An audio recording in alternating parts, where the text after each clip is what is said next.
had 22 in a pocket. You're alive. Harry. He was 13 at the Use time, bathroom. so a 22 rifle was the only gun he could reliably use.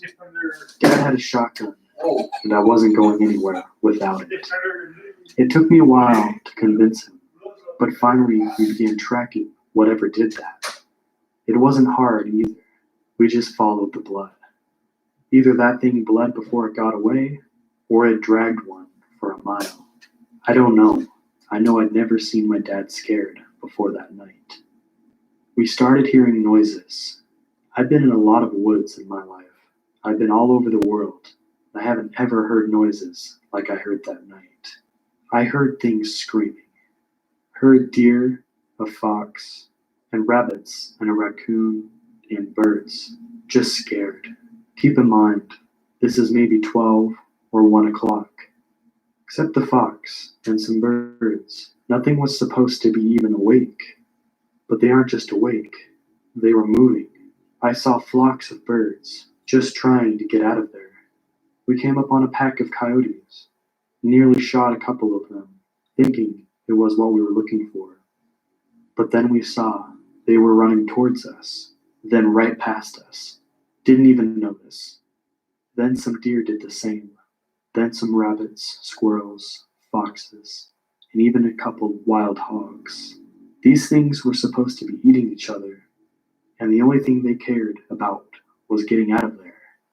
We should have put it together that maybe whatever we were tracking, it wasn't something we were supposed to see, and wasn't something we could kill. I don't know why we didn't just go home. I guess we were curious. I think that was my dad's nature, to go toward trouble, to fight. And knowing what I knew about what my father did during the war, my nature was to stay close to him. We finally get into an open valley. It was normally a soy field, but it wasn't in season, so it was just flat dirt. We saw the tracks.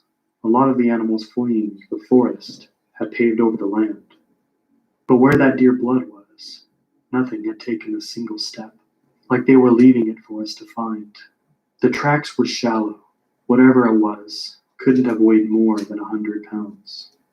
But that didn't mean much. A bobcat weighing 40 pounds nearly tore out my damn throat once. All that means is it's quick and hard to hit. So we follow the tracks, and it doesn't take us long to find where it is. There's this old schoolhouse that sits on the top of the hill. Half of it had been ripped out by a tornado, but nobody lived there, not for a long time. We caught homeless people in there sometimes, or even druggies looking for a safe place to shoot up. We figured maybe that was it. Maybe it was some sick kid riding a high, but we didn't think that for long.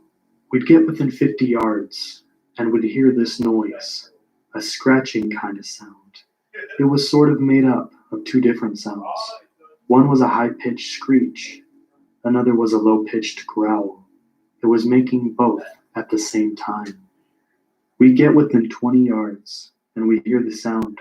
I can remember thinking it sounded like paper being torn apart, while someone was swishing water in a bucket back and forth. My dad looks at me, kneels down, and whispers, "I gotta stay behind him, because we're about to corner him." Any animal will fight when it's cornered, especially if it's a predator. But we can tell by the tracks that it's just one. He tells me it's probably a single feral dog, most likely rabid. The plan is to sneak up on it while it's eating, shoot it, and then keep shooting it till it didn't move anymore, then slit its throat. And if it gets to Dad, it's my job to shoot it or stab it to get it off of him.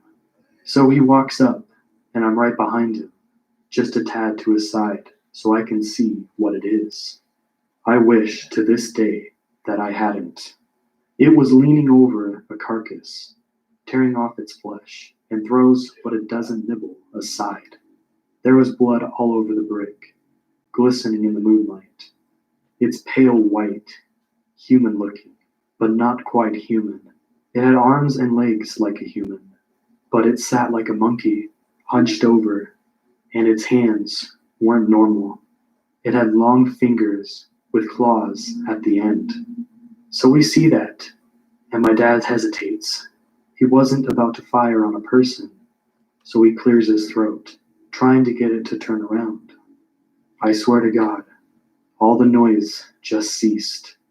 I haven't ever heard true silence before that, and not after it. But for 2 seconds, nothing.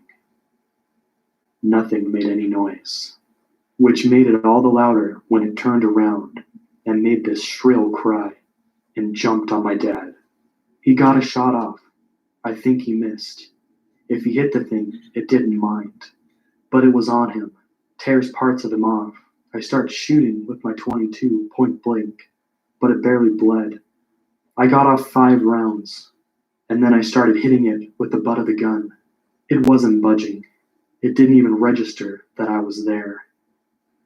It's clawing at my dad, taking off bits of his flesh, and starts on his torso, ripping off skin, and then moves up. It tore off his throat, and then his nose, ripped off the bottom half of his jaw. I don't exactly remember what happened, but somehow my dad's knife ends up in the thing's shoulder, and my dad ends up on my back. I'm running, and by God, I'm running faster than I had ever ran before. And it's following me. I end up back in the woods, opposite the ones we've been in. I'm heading towards my landlord's house, because it's half a mile away. I can hear the thing screeching and moaning. I hear these tree branches crack and get thrown around.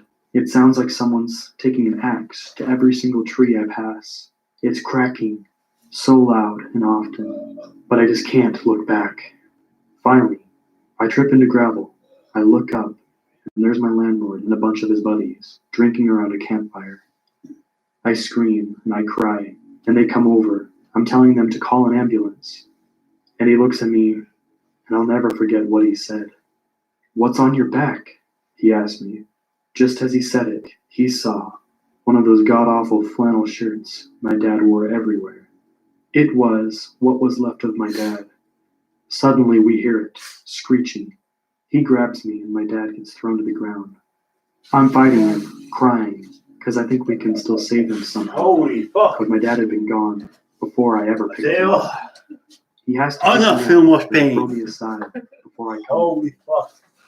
He and his buddies What are you guys were all saying? inside Huh? and locking their doors. What are you and getting at, guns. Jerry, buddy? The Hey, landlord Jerry. asked me Hey, what guys. but I just don't know what to tell him. What are you at, He guys? thinks enough of Holy it all crap. together to understand that there was something dangerous there.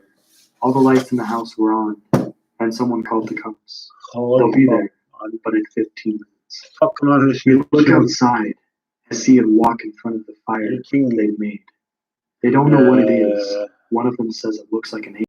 Suddenly, Yeah, it looks like a something mother. through the window. We shoot at it, but it ain't nothing. National Parks Scary Stories. Huh? Skinwalker, National Forest, Deep Woods Park Ranger.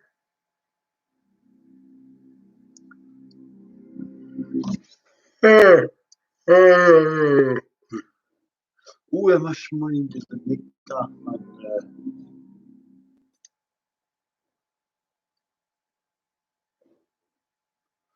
I'm going to end all the stream here.